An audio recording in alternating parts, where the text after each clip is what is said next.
mi loani keriang chuang mi rem lâu mo an kanem ten bia thu đi shil don hi rem lâu mo rai ra vanga chin lai nem tu don lo reng tu van doi say kane mi Vinh chú 25 run pui gan này á, cầm phai khúc mày hay, mà sẽ đăng in bằng về số chú ram lâu thấy lâu đi,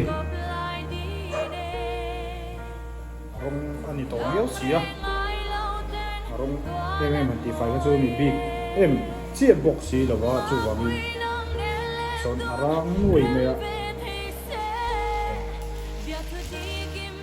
Lâu sắp chiếu sáng to nia. Lấy chili chicken gravy lấy soup té, chili potato té, cần siam hoa thì chuột, à tổ bé là spicy rice cần siam rồi này.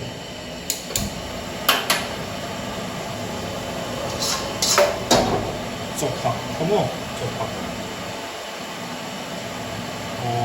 Tôi lấy pork chili gravy. Kan chili chicken gravy kan siam mas sabar ha. Ini hot garlic sauce kan tikha dia.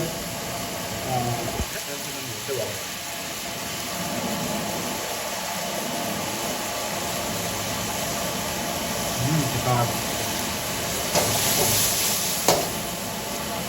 So hey, asa alien channel mo khop maya. Focus di thai lang ta. Yeah. Alien channel mo may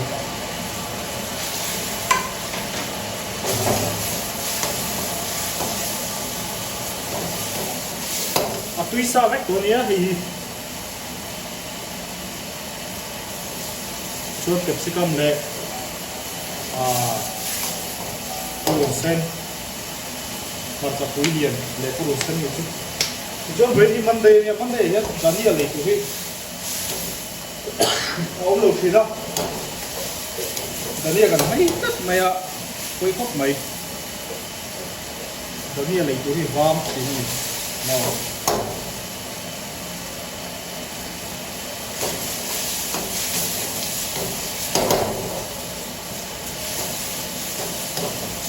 hiện ở phía sau em mấy này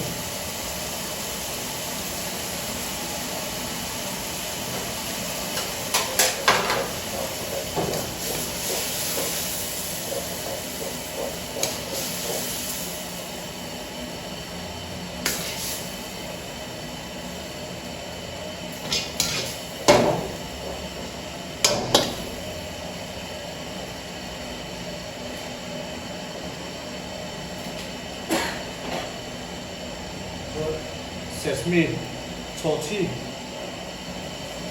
đây là rau phần thu lọc.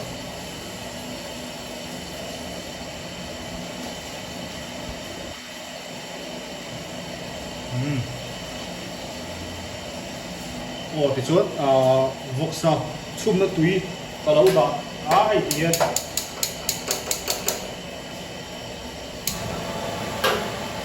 súp bít tạt, cần xem bao nhiêu. Sả có chuẩn đấy mày thì súp mà khá ta cho chuẩn thêm tất cả đi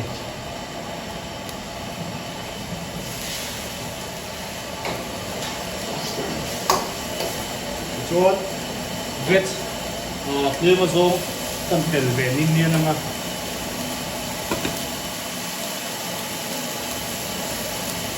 chuột chỉ black pepper ginger garlic paste, light soy sauce thì vinegar.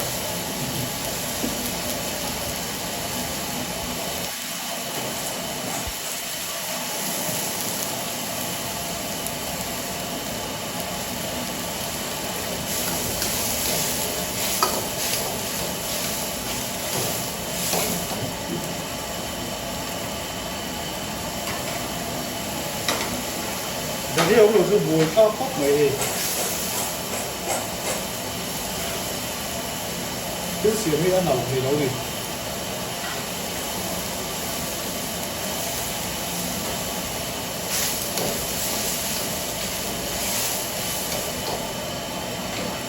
giờ đây cái này áp tay sát siam mấy bao ngày áp thì môi vẽ về mày à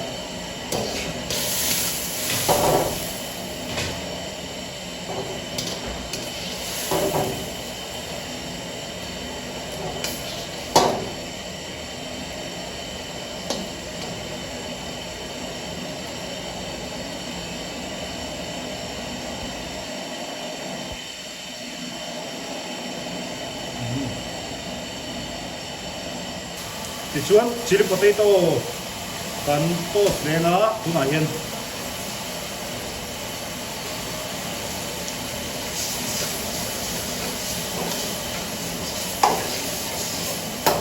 red color food color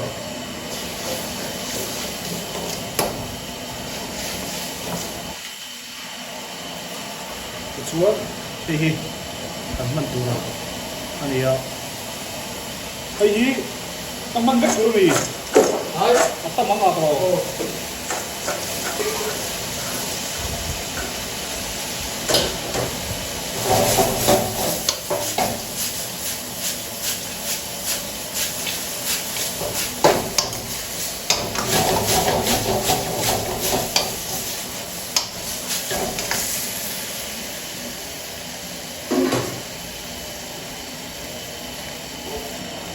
Thì xuống thì anh này to tuy đôn này tuy đôn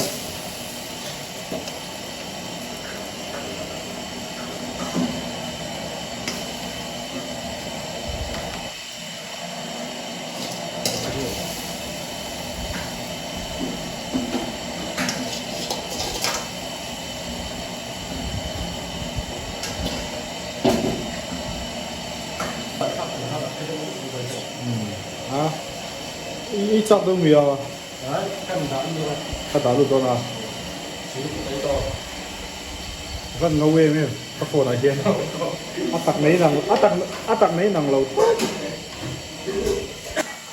Chúng ta son momo steam made boka. Nung kami sa chung momo ni lâu ni. Chúng chili potato ila fry tina. Atang om levi. Fry no. Oleh spicy rice pali temeu kan siam lo ni kan spicy hi atui niam thiên ra rồi tổ tu hi kan nei varen đi tin mei hi spicy te biryani te ramen te heng hawi kan sat pol adi ve thei rang mai ni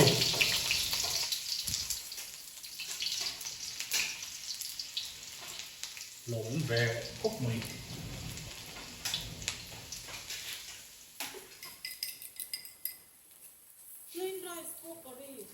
French fries, this rice is chicken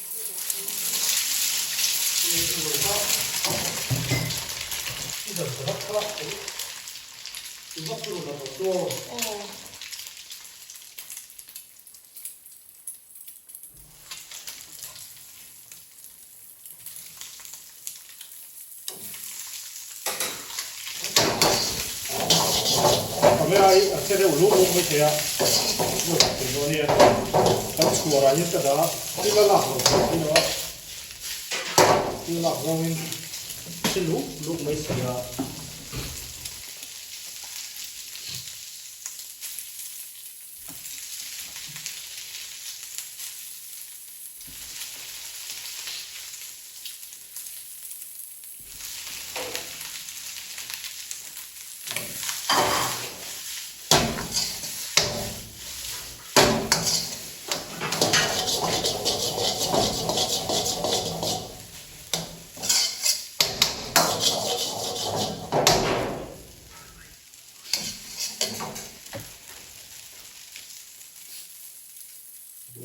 bông lẩu sắc này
Thì rồi sự tuy là thì có đi góc là góc có là quỷ đi tao ngồi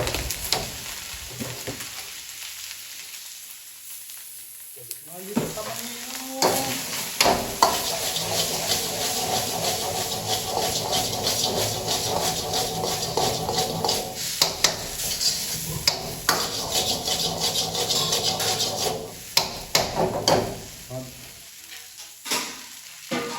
tao đi à? Ô mày con lòng kiếm lầu cuối tổ này đi.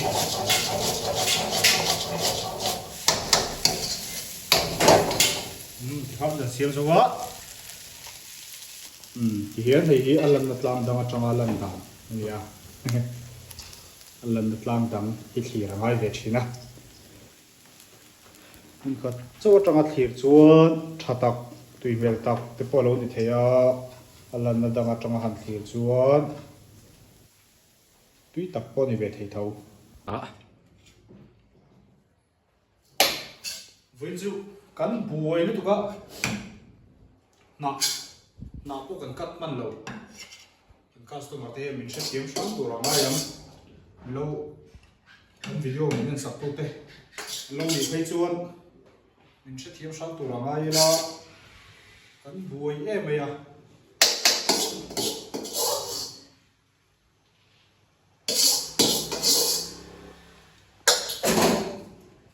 khá đần nhỉ đó tụiเราmình thì bồi đan thì